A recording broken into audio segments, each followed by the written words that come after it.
वापस के बाद आवाम के साथ पेशावर से मैं हूँ शीबा हैदर। दौरे हाजिर में माशरती बुराइयाँ रोज़ बरोज़ बढ़ती जा रही हैं और इसमें इस हद तक इजाफा हो चुका है कि इंसान किसी दूसरे इंसान के खून से हाथ रंगने से भी दरीख नहीं कर रहा और इसकी सबसे बड़ी वजह माशरती रवैया और अदम बर्दाश्त है। इसी वाक़े की एक अलमनाक वाक़या पेशावर के इलाके शावरी कतार में उस वक्त पेश आया कि जब रोज़गार न होने के सबब दुकानदार ने अपने शागिर्द को नौकरी से फारिग कर दिया और शागिर्द जो है वो तैश में आकर उसने अपने ही मालिक को भरे बाज़ार में कत्ल कर दिया। हम उनकी दुकान पर चलेंगे और वहाँ के रिश्तेदारों से बात करेंगे कि ये वाक़या किस तरह का पेश आया और इस वाक़े में क्या पेशरफ्त सामने आई है।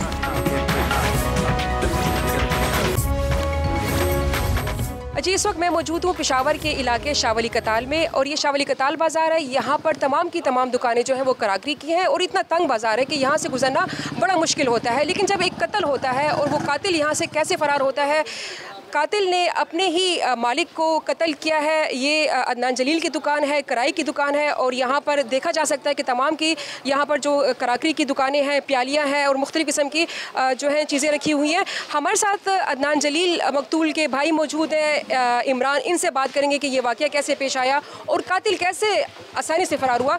ये बताएँगे कि ये वाक़या कैसे पेश आया, आप क्या कहेंगे? 6 महीने को हमने 6 महीने की छुट्टी दी है हमने, इसको निकाले, इसने दूसरे बंदे को मारा था। हाँ, फिर 7:30 बजे को वाक़या होया था, 7:30 को कत्ल कर दिया था। 7:30 बजे उसने गोली चलाई है बख्तियार ने। हाँ, तो जब वो कातिल ने जब ये कत्ल किया तो उसने आपके भाई ने इसको कहा था आपने रोज़गार पे नहीं आना, तो ये कैसे वाक़या पेश है? वो इतने तैश में आके इतने भरे बाज़ार में आपके भाई को कत्ल करके चले गए। वो बस वो चले गए, उन्हें बाबा यहाँ में हो खड़े होकर मार दिया बस। वो डाके में ले गए, उसमें क्या 8-9 गोलियाँ निकली थी बस। 8-9 गोलियाँ उसको लगी थी। तो 8-9 गोलियाँ जब उसको लगी थी तो यहाँ पर तो जब एक कत्ल होता है, जब एक पिस्टल की आवाज़ होती है तो पूरे इलाके में सुनी जाती है। तो यहाँ किसी ने कुछ नहीं कहा उनको? मैं चला गया घर में, मार्केट पे लोग बैठे सामने उनसे बात करने, इनमें भी बैठे हैं, वो भी थे। हाँ, तो अदनान जलील के भाई कितने बहन भाई हैं और उसके कितने बच्चे हैं? 3 बहनें हैं बस। 5 भाई हैं, 3 बहनें हैं। और बच्चे कितने? 3 बच्चे हैं। जी, ये उनके भाई से हमारी बात हुई। अब उनके कज़न से हम बात करते हैं कि सूरत हाल क्या थी, उनसे हम डिटेल जानने की कोशिश करते हैं। जी, ये बताएगा कि ये वाक़या किस तरह का पेश आया। ये तो एक बहुत बड़ा जो है बाज़ार है और काफ़ी ज़्यादा यहाँ पर रश होती है, तो किस तरह का ये वाक़या पेश आया और आपके कज़न को कत्ल करके चले गए? जी, ये असल में तकरीबन 3 से 4 माह पहले इस लड़के को शागिर्दी से निकाला गया था। इसने अपने इलाके में कोई मसला वगैरह हुआ तो उस पर फायर वगैरह किया। तो एक शरीफ आदमी जो है वो इस चीज़ से डरता है कि कल को हमारे लिए कोई मसला मसाइल ना बन जाए, तो इसलिए जो है उसने यहाँ पर इसको निकाल दिया कि भाई मैं आपको नहीं रख सकता।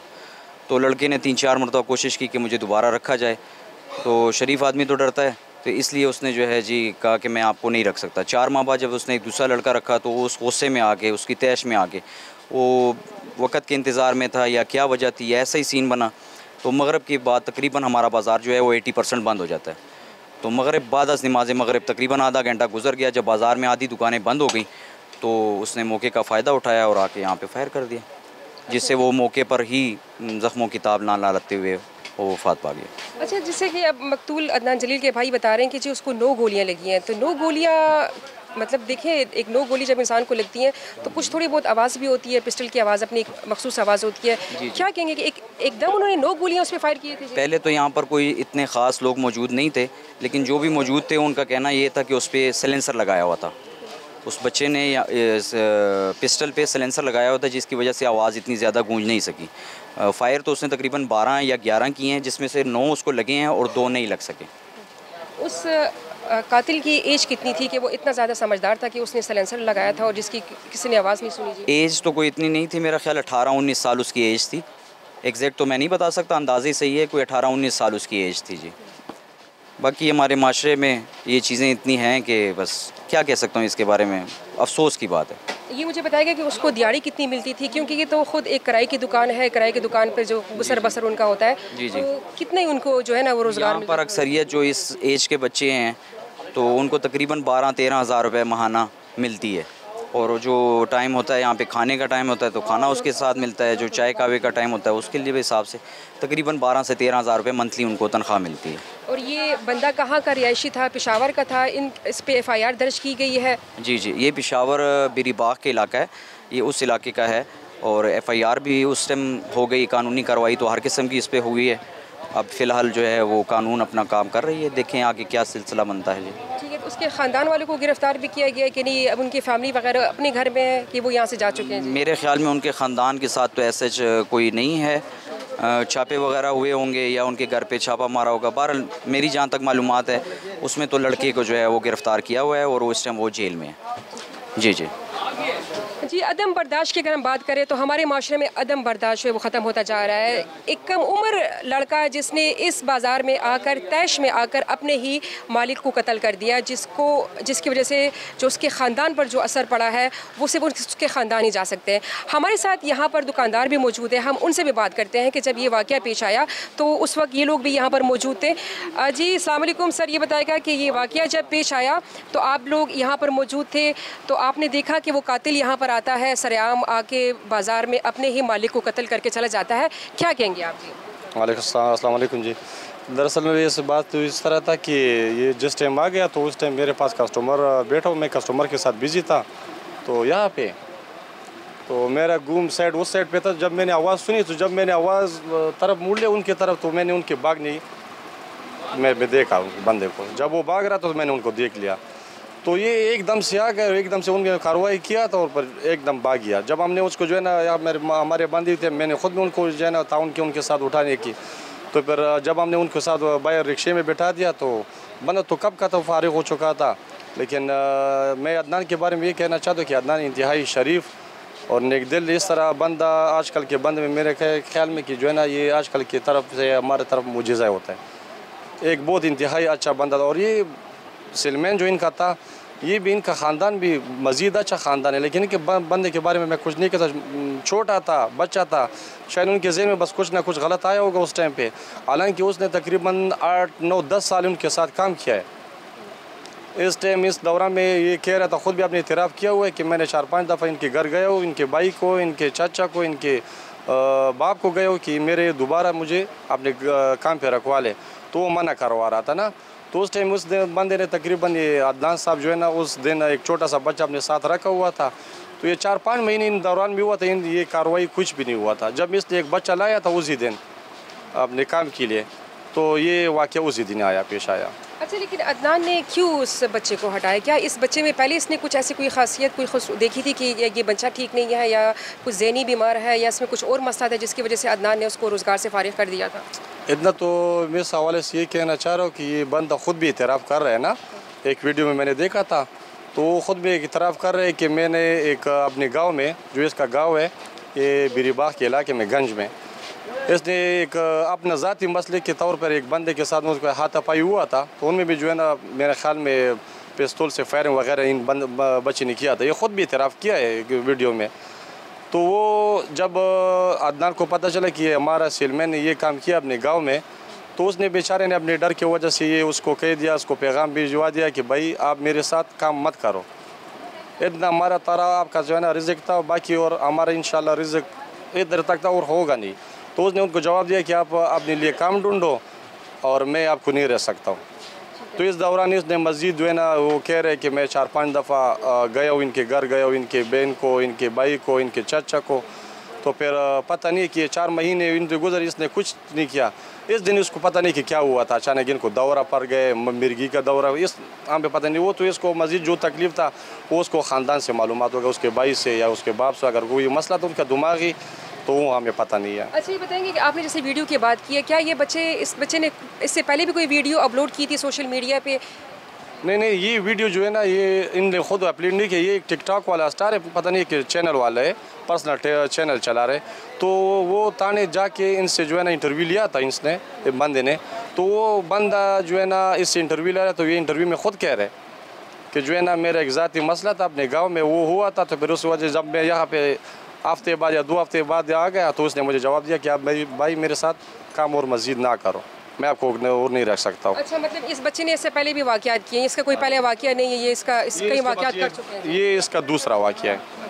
अच्छा, मुझे बताएं कि ये तो काफ़ी ज़्यादा एक तंग बाज़ार है और यहाँ पर दुकानें भी कराकी की है, कोई यहाँ पर CCTV कैमरे नहीं लगाए गए, और दूसरी बात ये है कि पुलिस वगैरह के कोई यहाँ पर लोग नहीं आते हैं कि ज़रा चक्कर लगाएं कि ये बाज़ार है, बड़ा बाज़ार है, यहाँ से तो ख़वातीन भी बड़ी मुश्किल से गुजरती हैं, क्या कहेंगे आप? बिल्कुल आपकी बात से, बाज़ार बहुत, ये बिल्कुल गली है यहाँ पे, तो बंदे सारे जो है ना, तो यहाँ पे पुलिस वगैरह तो उन लोगों ने बहुत, उनका मशकूर पुलिस वालों का, कि PK पुलिस का, उनने तो बहुत इन मसले में बहुत मशकूर हो ताउन किया है। इन लोगों के साथ भी, सारे बाज़ार लोगों के साथ भी ताउन किया है। बाकी कैमरे है, हर जगह पे कैमरे है, लेकिन पुलिस का ये कह रहा था कि इस बाज़ार में अभी जो है ना बंद औरतों का कि गुजरना बहुत मुश्किल है, तो पुलिस बेचारे क्या करें मसले में, को क्या यहाँ पे जो है ना यहाँ पे खड़े होंगे हमारी हिफाजत के लिए। वो ऑलरेडी भी हमारी हिफाजत कर रहे हैं, इस तरह नहीं है कि वो जो है ना हमको भूल गए, हिफाजत कर रहे, लेकिन बाज़ार बहुत तंग है, मसला हमें जो है ना खुद हमें भी होता है बहुत ज़्यादा। बिल्कुल, बहुत तंग बाज़ार और यहाँ से गुजरना बहुत मुश्किल है, मैंने अभी भी देखा यहाँ पे। लेकिन ये मुझे बताएगा कि जब FIR इस बंदे पे जो दर्ज हुई है, पुलिस यहाँ के जो मकामी लोगों ने दर्ज किए कि नहीं, इनके अपने ख़ानदान वालों ने दर्ज? नहीं, ये ऑलरेडी हमें जितना पता चला, तो हमने जब ये वाक़या पेश आया तो हम गए अस्पताल, इनके पीछे ना, अदनान साहब के पीछे। तो ये जब हम अस्पताल गए तो ये वहाँ पे जो है ना पुलिस अपना होते अस्पताल में, तो अदनान साहब ख़ुद अपने इतराफ़ किया था, उस पर वीडियो पैगाम दिया था, बयान दिया था कि जो है ना ये बंदा जो था, हमने वहाँ पे उस टाइम मैंने कहा भी कि मैंने नहीं देखा, मैंने देखा सिर्फ उनको भागने में देखा, लेकिन मुझे पता नहीं था कि ये कौन था। फिर वो वहाँ से जब अस्पताल गया तो उनको चाचा भी बता रहा था कि वो मुख्तियार नामी लड़का था, और अदनान में ख़ुद इतराफ़ किया हुआ है, वहाँ पे जो है ना बयान दिया हुआ था ज़ख्मी हालात में जो है ना, तो वो हमें वहाँ से पता चल गया कि ये अदनान साहब को जो है ना वो मुख्तियार नामी बंदा ने जो है ना ये काम किया है। और बाकी मैं क्या इस मसले में उस मज़ीद को कुछ नहीं कह सकता हूँ, कि बाकी अदनान के साहब के बारे में ये कह रहा हूँ कि वो का भाई भी है, बाप भी है, उनके साथ सारा बाज़ार इतना पता नहीं है कि कुछ हुआ है उनके पीछे, बहुत खफा है सारा बाज़ार उनके पीछे। इस तरह बंदा था ना कि बिल्कुल फरिश्ते की तरह बंदा था, अगर वो जाता भी था तो बिल्कुल ज़मीन को पूंछ देता था और जाता कि मेरे पैर के नीचे जो है ना चींटी ना आ जाए। जी, जैसे कि हमारे यहाँ के दुकानदारों से बात हुई तो यहाँ के दुकानदार भी मकतूल अदनान जलील के बारे में यही कहते हैं कि बहुत ज़्यादा मिलनसार और बहुत अच्छे दिल के मालिक थे, लेकिन एक छोटी से बच्चे, कम उम्र बच्चे ने इतना बड़ा काम करके दिखा के चला गया कि यहाँ के लोगों को भी पता नहीं चल सका। यहाँ की सूरत हाल तो हमने आपको बता दी, अब हम जाएंगे इनकी फैमिली से और इनके फैमिली के बच्चों से बात करेंगे कि उन पर ये ज़िंदगी कैसी उनकी गुजर रही है और उनके हालात क्या है, उनके बच्चों से हम बात करेंगे। जी, मकतूल अदनान जमील के ससुर हमारे साथ मौजूद हैं, इनसे बात करते हैं कि ये वाक़या जब पेश आया तो आप बताएं सर कि जब ये वाक़या पेश आया तो आप दुकान पे थे? जी, मैं दुकान पर ही था। जी। मैं दुकान में था, मुझे फायरिंग की आवाज़ आई है। मैं जब यहाँ से उधर गया तो वो लड़का भाग कर जा रहा था, मेरे सामने वो लड़का निकला, मैंने उसे भागते हुए खुद अपनी आंखों से देखा। बार ये वाक़या बस नागानी है, आ गई है, अल्लाह पाक बेहतर करे, अल्लाह पाक उसको भी वो जो चला गया है उसके लिए भी आसानियाँ पैदा करे, जाती है हमारे साथ बच्चे के साथ। बाकी उसके मतलब आपने बाज़ार से मालूमात ले ली है अदनान के मतलब कैसा लड़का था, कैसा शख्स था वो, बाज़ार के मामलात में भी, कारोबार में भी, रहने सहने में भी। क्या था बस थोड़ा से इसी वजह से कि यार कि उसने मुलाजमत से उसको निकाल दिया, निकालने की वजह से उसने उसके साथ ये हरकत की है। तो ये को हमारा कोई शरीकवाल नहीं था, हमारा कोई कारोबार में वो नहीं था उसके साथ, जिसकी वजह से उसने ये किया है। मुलाजमत है, 100 लड़के आते हैं, सो जाती हैं, तो ज़िंदगी के हिस्से लगे रहते हैं ना। इसने तो उसके इतनी बाढ़ नहीं थी, इतना बड़ा उसने कदम उठाया। बाकी इंतज़ामिया से हमारी दरख्वास्त है कि उसको जल्द अज जल्द कैफर करदाद को, जब उसने एक चीज़ मान ली है, इकरार जुर्म भी कर ली है, मकतूल का और मुल्ज़म का बयान दोनों के एक ही है, तो फिर इसको लड़काने का मसला कोई नहीं है। और दूसरा ये है कि मुल्क में कानून नाम की कोई चीज़ है नहीं कि बंदा के कानून नाम की जिसकी जल्द जल्द सज़ा मिल सके। तो एक माह हो गया जेल में पड़ा हुआ है, हुकूमत सोई हुई है, हम भी बैठे हुए हैं, देखते हैं कब तक चलते हैं मसले। बहुत मुश्किल नहीं हो जाता कि जब बंदा चला जाता है, घर का सरबराह हो और फिर घर को संभालने वाला कोई ना हो, क्या कहेंगे आप? मुश्किल मुश्किल तो होता ही है, ये तो नहीं कि मुश्किल नहीं होता, मगर फिर अल्लाह ताला पाक है, सब्र भी दे देते हैं। निज़ाम तो अल्लाह पाक नहीं चलाना है, नहीं छोटे छोटे बच्चे रह जाते हैं, माँ भी चली जाती, बाप भी चले जाता है। मुश्किलात तो है, ज़िंदगी का हिस्सा है, ज़िंदगी नाम इसी चीज़ का है। मुश्किलात तो लाज़मन बात है, ये नहीं कि मुश्किलात नहीं है, मुश्किलात भी हैं, परेशानी भी हैं, बच्चे भी छोटे छोटे हैं उसके। तो इंशाअल्लाह उम्मीद अल्लाह के घर से कि इंशाअल्लाह वो ज़रूर कोई ना कोई अदनान जमील के बारे में यहाँ पर जो हमारे जो दुकानदार हैं बाज़ार के, काफ़ी उन्होंने ये बातें, उनके फैमिली के जो लोग हैं उन्होंने भी ये बातें बताई कि जी वो घर का एक वाहिद खुदकफील ऐसा बंदा था कि उसने पूरे घर को रखा हुआ था, अपने भाइयों को भी सपोर्ट करता था, अपने माँ बाप भी उनके ज़िंदा है उसको भी सपोर्ट करता था। तो अब तो उनके जाने के बाद ज़रा मुश्किल हो गई है जी। मुश्किल तो लाजमन कर दी, मुश्किल तो होगी। इसका हल तो देखें, ये ना मैं कर सकता हूँ ना उसके वाल साहब कर सकते हैं। ये अल्लाह की तरफ से आई है, इंशाल्लाह उम्मीद है कि अल्लाह ताला इसके लिए कोई बेहतर लाजमन बात है। ये अल्लाह पाक की तरफ से मुश्किल आई है, इस खाल भी उनकी तरफ से निकले। हम तो कोशिश कर सकते हैं नहीं, बाकी जो मुकद्दर नसीब में है कि उसकी इतना ही टाइम, देखो ये तो हमारा हमारे जितनी मोहर लिखी होती है उसके एक आगे ना पीछे, और उसका वक्त पूरा था, वो अपना वक्त पूरा कर चला गया, अच्छा वक्त गुजार कर गया है, नेक बंदा था अपनी ज़िंदगी में, बस किसी को उसने तकलीफ़ नहीं दी, बहुत अच्छा गुजार किया। जब यहाँ से कातिल जब भाग रहा था तो यहाँ की जो जो बाज़ार है, कोई पुलिस वगैरह यहाँ पर मौजूद नहीं होती? असल में यहाँ पर बात आपको पहले कहा कि कानून नाम की कोई चीज़ है ही नहीं। पुलिस उस वक्त आती है जब काम हो चुका होता है। मैंने आपको ये कहा कि इतना बच्चा ये चीज़ लेकर फिर रहा है, ठीक है, तो अव्वल तो मैं तो ये चीज़ पर मुयसर हूँ कि ये चीज़ बच्चे के हाथ में आई कैसे, ये कहाँ से ख़रीदी गई, वहाँ पर पाबंदी होनी चाहिए कि यार इतना बच्चा 18-19 साल का 20 साल का बच्चा एक चीज़ ख़रीद रहा है, उससे कोई पूछने वाला नहीं है यार तुम किस लिए लेकर जा रहे हो, तुम्हारा मसरफ़ क्या है, क्या करना है क्या नहीं करना है। कानून नहीं है हमारे मतलब में हर चीज़ का, ये चीज़ ख़रीदने के लिए यार कोई कानून होना चाहिए, कोई वो होना चाहिए, तरीक़ाकार होना चाहिए कि इसकी कि यार ये बंदा लेकर जा रहा है किस मकसद के लिए, किस मकसद के लिए लेकर, कुछ भी पूछने वाला इस मुल्क में है। बस अल्लाह ही हाफ़िज़ इस मुल्क के। मेरे को पहले एक बात क्या है कि इस मुल्क में इंसाफ मिलना जो है ना वो बहुत मुश्किल, फिर गरीब और सफ़ेद पोस्ट को तो बहुत मुश्किल है। यहाँ पर पैसे की रेल फेल है, जहाँ पैसा लगा दो काम चल जाए। आप मुझे कह रहे हैं केस करना तो आसान है, बस केस की पैरवी करना किसने है। आजकल अदालतों में चलो वकील की फ़ीस दे देंगे, आगे जब जगह जगह पर जाएंगे जगह जगह पर रिश्वत पैसे चाहिए, आपको भी पता है, मुझे ज़्यादा आप लोगों को पता है। अब न्यूज़ रिपोर्टर रिपोर्टिंग करती हैं, अदालत में जाने के तरीक़े के लिए पैसे लगाने पड़ती हैं, मुहर्रिर को पैसे देने पड़ते हैं, कोई काम पैसे के बगैर होता है, तो उसलिए खामोश होकर भी बैठे हुए देखते हैं। अल्लाह के बाद इंसाफ तो अल्लाह की तरफ से मिलने हैं, हुकूमत से और इंतज़ामिया से और अदालत से इंसाफ की तवक्को तो नहीं है। इंसाफ जो मिलेगा वो तो अल्लाह की तरफ से मिलेगा, तो अल्लाह पाक से उम्मीद है कि इंशाल्लाह वो बेहतर इंसाफ करने वाला है। वो यही कर दें कि उसको कैसे किरदार तो पहुँचाए ताकि वो आइंदा ये काम मत करे। कि उससे 6 माह पहले भी उसने एक वारदात की, आपको मालूमात हुई बाज़ार से, उससे 6 माह पहले भी एक वारदात, इसी वारदात की वजह से ही अदनान ने उसे दुकान से बतरफ किया कि यार आप मेरे नहीं हो, क्योंकि अब ख़तरनाक हो गई हो, आपके लिए कोई मसला है तो मेरी दुकान पर जब आगे मसला बनेगा तो मेरे लिए भी मुश्किल होगी, परेशानी खड़ी होगी, इसलिए आप मेरी तरह से फारिग हो। आप जाओ बाज़ार में और दुकानें किसी के पास काम कर लो, 100 दुकानें। फिर उसने ये नहीं कहा कि उसको आपको बाज़ार से निकाल दिया, आप बाज़ार में मजदूरी करते थे, गेड़ी चलाते थे, ठीक है, बाज़ार है, वो कहते मेरा तो नहीं है बाज़ार, 100 बंदे काम करें तुम भी काम करो, वो ख़ुद भी मजदूरी से करो, काम वाम को मजदूरी होती तो करवा लेके चलो यार इसका काम चलता रहे। तो यही होता है ना, और क्या सब कुछ के साथ ये नहीं कि उसको छोटा है बच्चों की तरह रखा है उसने। जब ये आया था छोटा था 6-7 साल पहले, 10-12 साल उम्र थी इसकी, इसे अपने बच्चों की तरह घर में जो पर ठीक है जी, अल्लाह पाक जो किया उसने अपने अल्लाह की रज़ा की खातिर किया, किसी को दिखाने के लिए। बस ये जो कर गया ना, बस ये बहुत ख़तरनाक है। अल्लाह पाक बारा दुआ है उससे, अल्लाह पाक उसके बच्चों को सब्र दे और इसको जो है कैफर का ज़्यादा पहुँचाए।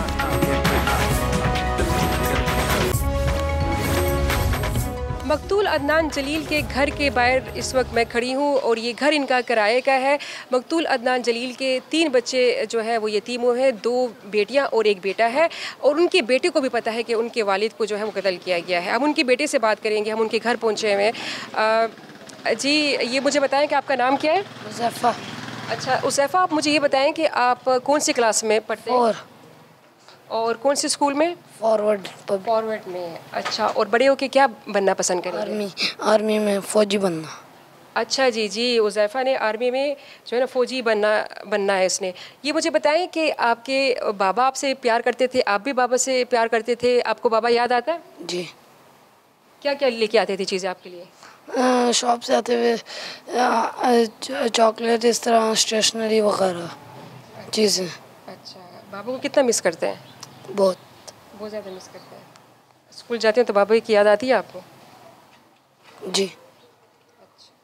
ये इनका बेटा उज़ैफ़ा से हमारी बात हुई, लेकिन इसका बेटा जो है ना वो काफ़ी ज़्यादा सहमा सा है, क्योंकि इनको पता है कि इनके वालिद को कत्ल किया गया है। लेकिन इसके बेटे से हमारी जितनी बात हुई तो उनका ये कहना है कि जी उनके बाबा उनसे बहुत ज़्यादा प्यार करते थे, और वो जब दुकान से आते थे तो उनके लिए काफ़ी खाने पीने की चीज़ें लेके आते थे, और वो अपने बाबा को बहुत मिस करते हैं। माशरे में बढ़ती हुई अदम बर्दाश्त कई घराने उजाड़ चुकी है, जिसकी ज़िंदा मिसाल मकतूल अदनान जलील का वाक़या है। इस वक्त हमारे साथ मौजूद है इन्वेस्टिगेशन अफसर अब्दुल वली। इनसे बात करते हैं कि मकतूल अदनान जलील के वाक़ये में क्या पेशरफ सामने आई है। ये बताएगा कि क्या पेशरफ आई है, तहकीकात का अमल कहाँ तक पहुँचा है। जी अस्सलाम वालेकुम जी, बिस्मिल्लाहिर्रहमानिर्रहीम।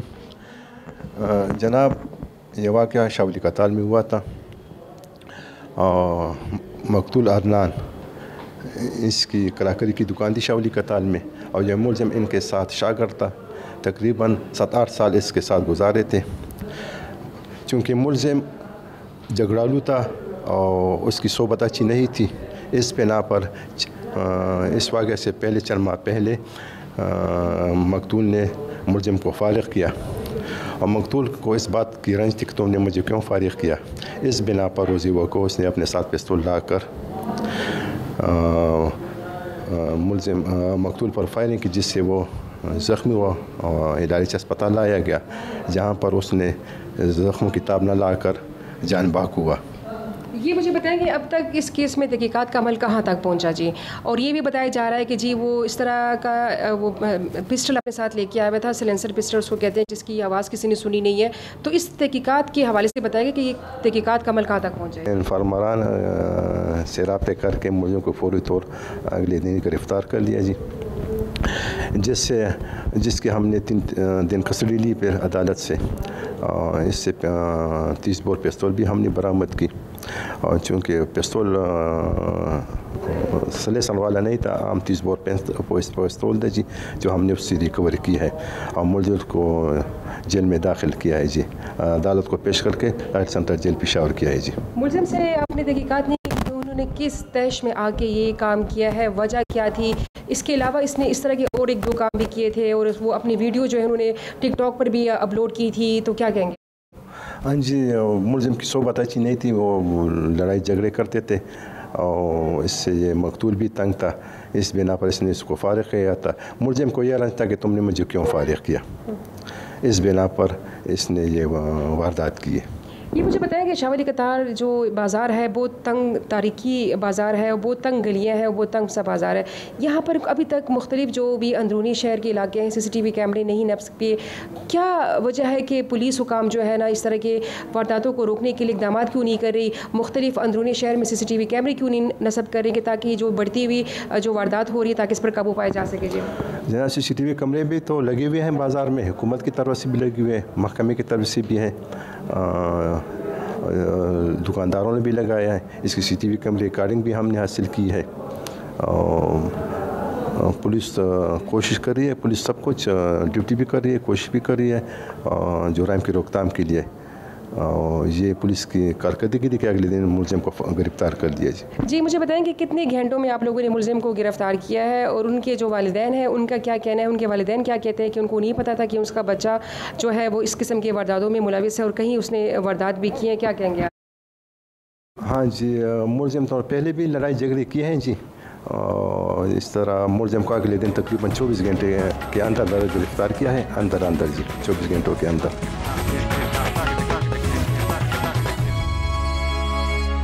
प्रोग्राम आपस की बात के लिए पेशावर से मैं हूँ रसूल दावड़। इस वक्त हम उस जगह पे मौजूद हैं जहाँ पे कब्ज़ा माफिया का राज है। पेशावर में कब्ज़ा माफिया की वजह से और दीगर वजूहात की बुनियाद पर 480 के करीब कत्ल हो चुके हैं, जिसमें से 47% जो मुल्ज़िमान है वो अब तक मफरूर है।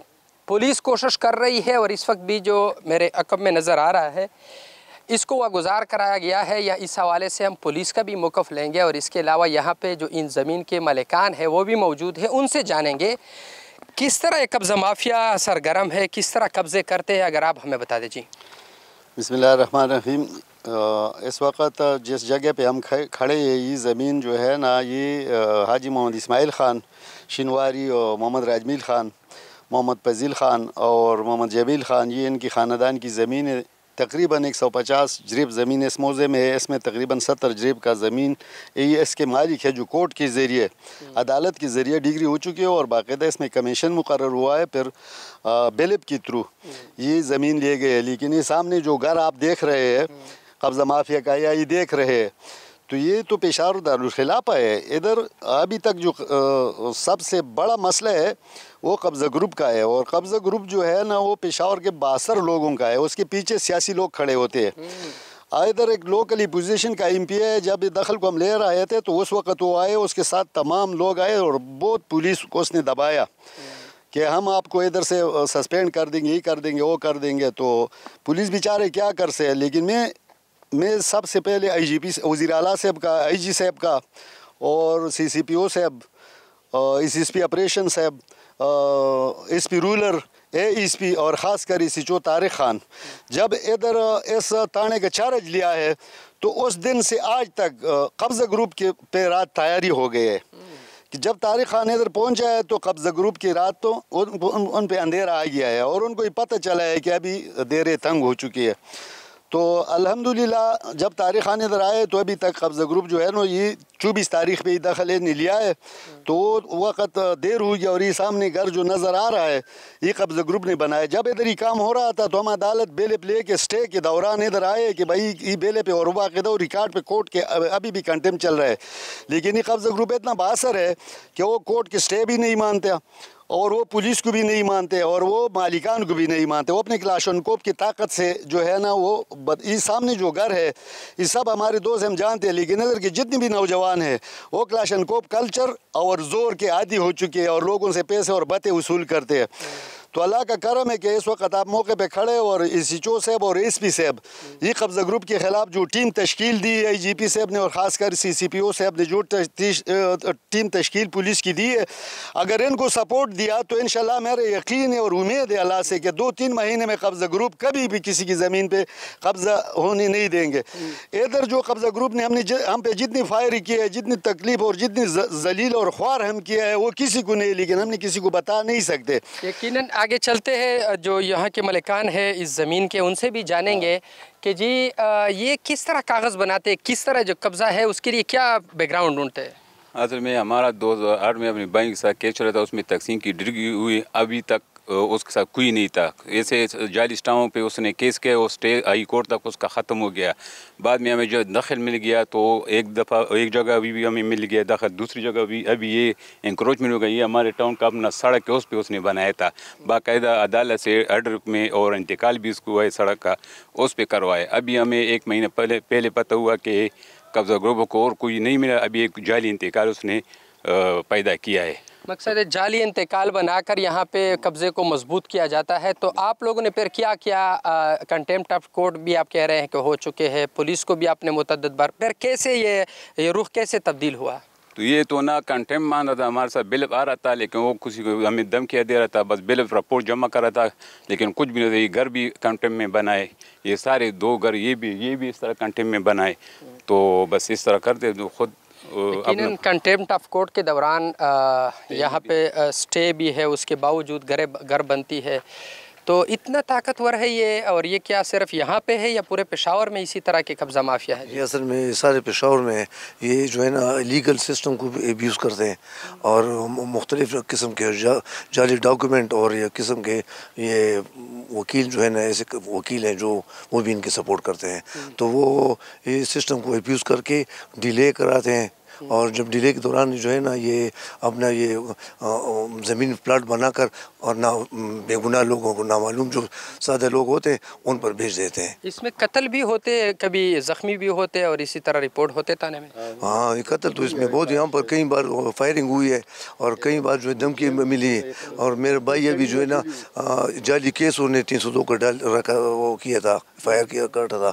हालांकि मेरा भाई सारे जो ये कैंट के उस उसके जो है ना कोर कमांडर के जो कैमरे में उसमें मौजूद के वहाँ पे थे, लेकिन उन्होंने जाली यहाँ पर उस केस डाल रखा था ना, तो उसके ये भी किए और मुख्तलिफ़ किस्म के जाली डॉक्यूमेंट और दावे FIR वगैरह ये कोशिश करते हैं। ये यकीनन जली डॉक्यूमेंट्स बनाकर यहाँ पे ज़मीनों पे कब्ज़े किए जाते हैं। न सिर्फ यहाँ पे ज़मीनों पे कब्ज़े किए जाते हैं, बल्कि आप देख रहे हैं कि बाकायदा उसमें आबादी भी कर लेते हैं। लेकिन अभी यहाँ पे जो रूरल का इलाका है, इसमें पुलिस को अहकामात मिले हैं पुलिस के आला हुकाम की जानिब से कि जितनी भी कब्ज़ा माफिया है उसके ख़िलाफ़ एक्शन शुरू किया जाए, क्योंकि ज़्यादातर जो कत्ल के वारदात होते हैं वो इन्हीं वजूहात की बुनियाद पर होते हैं।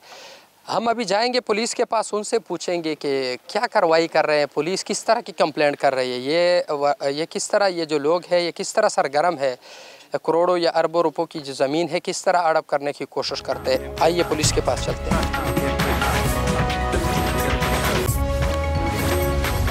पेशावर में कब्ज़ा माफिया सरगर्म है, लेकिन दूसरी जानिब पुलिस का भी ये कहना है कि वो अपनी तरफ से कोशिशें कर रहे हैं, अदालती अहकामात पर वो कार्रवाइयाँ भी करते हैं। जिस तरह इस वक्त हमारे साथ थाना शाहपुर के SHO साहब मौजूद है, तारिक भाई, उनसे जानेंगे कि क्या कार्रवाई की है, यहाँ पे कितनी ज़मीन थी जो कब्ज़ा थी और इसके लिए उन्होंने क्या किया। जी अस्सलाम वालेकुम, बिस्मिल्लाहिर्रहमानिर्रहीम। ये सारी जो ज़मीन आप देख रहे हैं ये कब्ज़ा माफिया ने कब्ज़ा किया हुआ था। तो इसमें असल में ये जो कब्ज़ा माफिया होते हैं इनके पास फ़ेक डॉक्यूमेंट्स होते हैं, फ़ेक इंतकाल स्टाम्प वग़ैरह। तो उस बिहाफ पे जब हम इन लोगों को बुलाते थाने में चेक करते तो वो कहते हैं कि हमारे पास डॉक्यूमेंट्स है।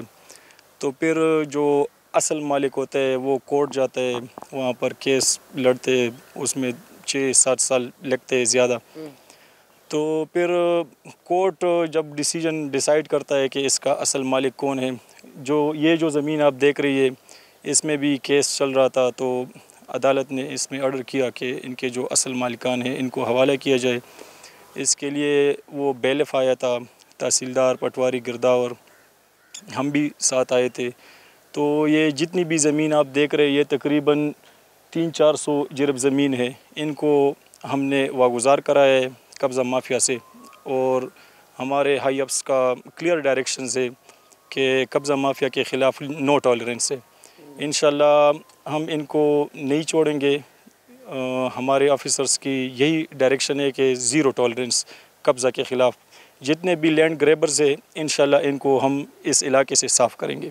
तारिक साहब, आप ये बता सकते हैं कि ये जो लैंड ग्रैबर्स है इसके साथ कोई असला भी होता है, किस तरह लोगों को डराते हैं, किस तरह कब्ज़ा करते हैं? जिस तरह हम आपके पीछे देख रहे हैं कि बहुत ज़्यादा उन्होंने आबादी की है, तो ये तो ऐसे नहीं होती, किस तरह करते हैं लोग? असल में इन लोगों के साथ बहुत से बाअसर लोग भी होते हैं, पॉलिटिकल बैकअप भी इन लोगों का होता है, इन लोगों के पास असलहा भी होता है। तो ये जो शरीफ और सफ़ेद पोश लोग होते हैं असल में इन लोगों के टारगेट यही होते हैं। तो फिर इन लोगों का जो मान रखते हैं और जो जाते हैं तो पुलिस के पास जाते।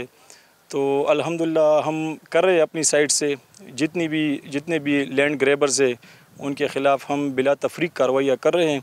ये ज़मीन भी अभी हमने तकरीबन 2-3 दिन हुए इनको वागुज़ार कराया है। इंशाल्लाह यहाँ पर जितने और भी लैंड ग्रैबर्स है उनके लिए क्लियर मैसेज है कि यहाँ पर आप लोगों के लिए कोई जगह नहीं है। यकीनन जिस तरह SHO साहब ने हमें बता दिया कि ज़ीरो टॉलरेंस होगा, किसी को नहीं बख्शा जाएगा। अदालती अहकामात जिसके पास है, जिसके पास ओरिजिनल कागजात है, वो पुलिस के पास जा सकते हैं और अपनी ज़मीन या अपनी जो प्लाट है उसको वागुज़ार कराने के लिए पुलिस उनका साथ देगी। प्रोग्राम आपस की बात के लिए कैमरामैन तारिक अली के साथ रसूल दावड़ को दीजिए इजाज़त। अल्लाह हाफ़िज़।